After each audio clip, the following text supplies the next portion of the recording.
શિવપુરાણ ભાગ 114।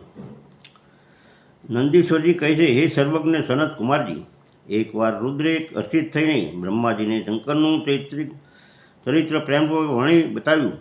એ ચરિત્ર સદા પરમ સુખદાયક છે। શિવજીએ કહ્યું હતું, હે બ્રહ્મણ, વારાકલ્પના 7માં મન્વંતરમાં સંપૂર્ણ લોકોને પ્રકાશિત કરનારા ભગવાન કલ્પેશ્વર તે તમારા પ્રપૌત્ર છે, વૈવસ્વત મનુના પુત્ર છે। ત્યારે એ મન્વંતરની ચતુર્યુગીઓમાંના કોઈ દ્વાપરયુગમાં હું લોકો પર અનુગ્રહ કરવા તથા બ્રાહ્મણોનું હિત કરવા માટે પ્રગટ થઈશ। હે બ્રહ્મણ, યુગ પ્રવૃત્તિ અનુસાર પ્રથમ ચતુર્યુગી પ્રથમ દ્વાપરયુગમાં જ્યારે પ્રભુ સ્વયં જ વ્યાસ થશે, ત્યારે હું એ કળિયુગના અંતમાં બ્રાહ્મણોના હિત અર્થે શિવા સહિત શ્વેત નામના મહામુનિ થઈને પ્રગટ થઈશ। એ સમયે હિમાલયના રમણીય શિખર સાગર નામના પર્વતશ્રેષ્ઠ પર મારા શિખાધારી 4 શિષ્ય ઉત્પન્ન થશે। એમના નામ હશે શ્વેત, શ્વેતશિક્ષ, શ્વેતાશ અને શ્વેતલોહિત। એ ચારેય ધ્યાન યોગના આશ્રય મારા નગરમાં જશે તથા ત્યાં એ મુજ અવિનાશીને તન્વત જાણીને મારા ભક્ત થઈ જશે તથા જન્મ જરા અને મૃત્યુથી રહિત થઈને પરબ્રહ્મની સમાધિમાં લીન રહેશે। હે વત્સ પિતામહ, એ સમયે મનુષ્ય ધ્યાન ઉપરાંત દાન, ધર્મ વગેરે કર્મ હેતુ સાધનો દ્વારા મારા દર્શન કરી નહીં શકે। બીજા દ્વાપરમાં પ્રજાપતિ સત્યવ્યાસ થશે। એ સમયે હું કળિયુગમાં સોનાર નામે ઉત્પન્ન થઈશ। ત્યાં પણ મારા દુદુંભે શતરૂપ ઋષિક તથા કેતુમાન નામના 4 વેદધારી દ્વિજ શિષ્ય છે। એ ચારેય ધ્યાન યોગના ભાગે કરીને મારા નગરમાં જશે અને મુજ અવિનાશીને તત્વ જાણીને મુક્ત થઈ જશે। ત્રીજા દ્વાપરમાં જ્યારે ભાર્ગવ નામના વ્યાસ થશે, ત્યારે હું પણ નગરની પાછે જ દમન નામથી પ્રગટ થઈશ। એ સમય પણ મારા વિશેષ વિશાળ અને પાપનાશન નામના 4 પુત્રો થશે। હે ચતુરાનંદ, એ અવતારમાં હું શિષ્યોને સાથે લઈને વ્યાસની સહાયતા કરીશ અને એ કળિયુગમાં નિવૃત્તિ માર્ગને સુદૃઢ બનાવીશ। ચોથા દ્વાપરમાં જ્યારે અંગિરા વ્યાસ કહેવાશે, એ સમયે હું સુખોત્ર નામે અવતાર લઈશ। એ સમયે પણ મારા 4 યોગ સાધક મહાત્મા પુત્ર થશે, જે હે બ્રહ્મણ, એમના નામ હશે સુમુખ, દુર્મુખ, દુર્ધર્મ અને દુરાતિક્રમ। એ અવસર પર પણ આ શિષ્યોની સાથે હું વ્યાસની મદદમાં લાગ્યો રહીશ।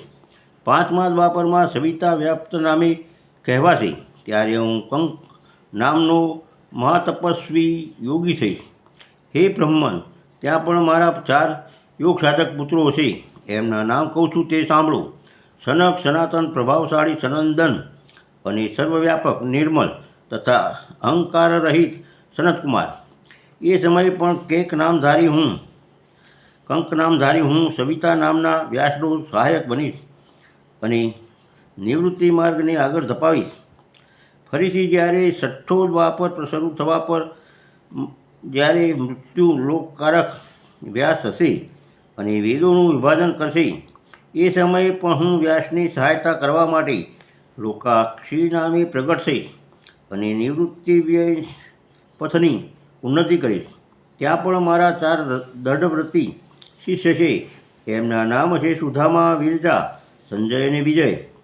હે વિશે 7મા દ્વાપરના આરંભે જ્યારે શતક્રતુ નામના વ્યાસ હશે, એ સમયે પણ હું યોગમાર્ગમાં પરમ નિપુણ જયની પાપ નામે પ્રગટ થઈશ અને કાશીપુરીમાં ગુફાની અંદર દિવ્ય દેશમાં કૃષાસન પર બેસીને યોગને સુદૃઢ બનાવીશ તથા શતક્રતુ નામના વ્યાસની મદદ અને સંસાર ભયથી ભક્તોનો ઉદ્ધાર કરીશ।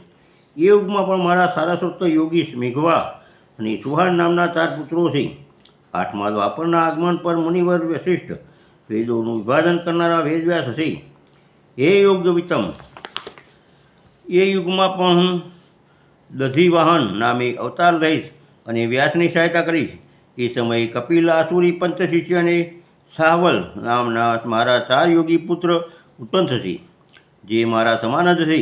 હે બ્રહ્મણ, 9મી ચતુર્યુગીના દ્વાપર યુગમાં મુનિશ્રેષ્ઠ સારસ્વત વ્યાસ નામે પ્રસિદ્ધ છે. હે વ્યાસના નિવૃત્તિ માર્ગની વૃદ્ધિ માટે ધ્યાન કરવાથી હું ઋષભ નામે અવતાર લઈશ.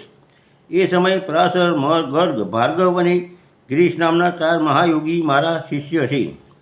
એ પ્રજાપતિ, એમના સહયોગથી હું યોગ માર્ગને સુદૃઢ બનાવીશ. હે સંયુને, આ રીતે હું વ્યાસનો સહાયક બનીશ. હે બ્રહ્મણ, એ જ રૂપે હું ઘણા બધા દુઃખો ભક્તો પર દયા કરીને એમને ભવસાગરથી પાર કરીને એમનો ઉદ્ધાર કરીશ.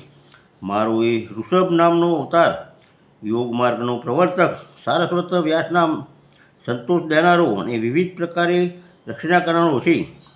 એ અવતારમાં હું ભદ્રાયુ નામના રાજકુમારને જે વિષદોષથી મારી જવાને કારણે પિતા દ્વારા પરિપક્વ થઈ જશે તેને જીવન પ્રદાન કરીશ. ત્યાર પછી એ રાજપુત્રના આયુના 16મા વર્ષમાં ઋષભ ઋષિ, જે મારા એ જ અંશ છે, એમનો ઘેર પધારશે. એ પ્રજાપતિ, એ રાજકુમાર દ્વારા પૂજિત થઈને તે સદરૂપધારી કૃપાળુ મુનિ એને રાજા ધર્મનો ઉપદેશ કરશે. તત્પશ્ચાત એ દીનવત્સલ મુનિ હર્ષિત ચિત્તે એને દિવ્ય ફળ, કવચ, શંખ અને સંપૂર્ણ શત્રુઓનો વિનાશ કરનારા એક ચમકતું ખડગ આપશે. પછી કૃપાપૂર્વક એના શરીર પર ભસ્મ લગાવીને એને 12,000 હાથીઓનું બળ પણ આપશે. આમ માતા સહિત ભદ્રાયુને સારી પેઠે આશ્વાસન આપીને તથા એ બંને દ્વારા પૂજિત થઈને પ્રભાવશાળી ઋષભ મુનિ સ્વેચ્છાનુસાર ચાલ્યા જશે. હે બ્રહ્મન, ત્યારે રાજર્ષિ ભદ્રાયુ પણ રિપુગુણને જીતીને અને કીર્તિમાલિનીના સાથે વિવાહ કરીને ધર્મપૂર્વક રાજ્ય કરશે. હે મુનિ, મુંજશંકરનો તે ઋષભ નામનો 9મો અવતાર એવો પ્રભાવશાળી હશે. તે સત્પુરુષોની ગતિ તથા દિનોને માટે બન્યું, જેઓ હિતકારી છે. મેં એનું વર્ણન તમને સમજાવી દીધું.